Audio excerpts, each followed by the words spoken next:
Bonjour à tous, bienvenue dans notre émission Les sagas de la transformation.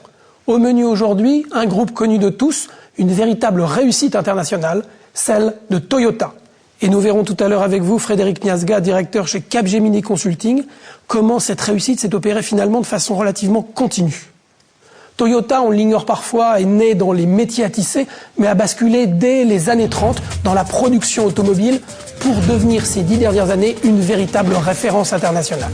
Une référence en termes de technologie, une référence aussi en termes de production industrielle, et en la matière, Toyota a créé de véritables standards internationaux.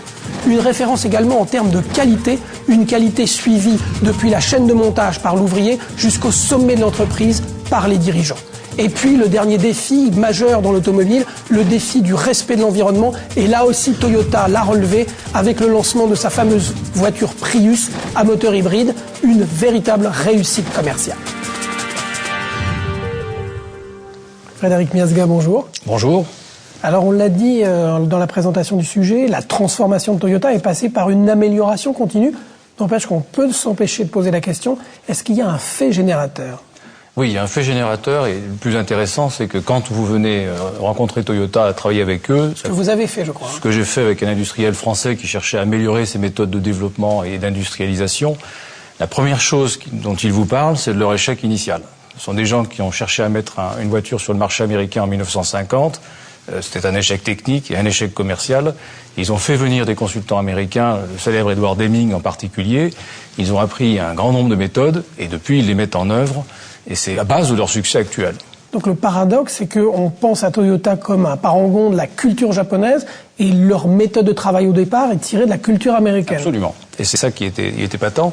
Ils ont su en fait marier les deux cultures, mais non seulement ils se servent de techniques américaines, en plus lorsqu'ils les utilisent dans un pays dans lequel ils travaillent, soit parce qu'ils y ont mis un réseau commercial ou une usine, ça marche de la même manière. Donc la culture japonaise est certainement un plus, c'est aussi quelque chose qui leur a servi à construire une méthode qui est efficace par rapport au travail collectif, mais elle est tout à fait applicable aux pays occidentaux dans lesquels nous vivons. Alors vous venez de parler de la méthode, il y a quand même une méthode Toyota, cette méthode qui a su créer, on le disait, des standards en termes de qualité, en termes de production, en termes de technologie. Comment on pourrait la définir, cette méthode ?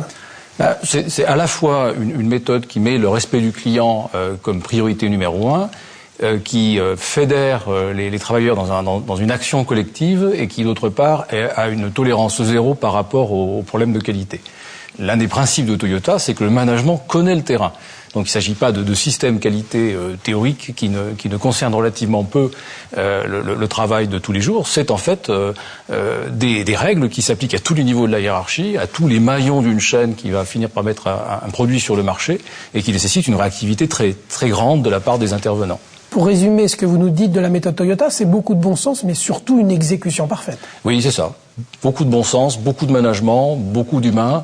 Et effectivement, c'est dans l'exécution que non seulement ils sont parvenus au niveau où ils sont, mais c'est aussi dans l'exécution qu'ils arrivent à trouver mieux et ensuite à répliquer ces méthodes-là partout où ils sont allés dans le monde, puisqu'à chaque fois qu'ils ont voulu s'étendre, ils ont recopié exactement les méthodes qu'ils utilisent au Japon et ça fonctionne. Y compris en France. Y compris en France. Frédéric Miasga, merci beaucoup pour cette explication du cas Toyota. Merci.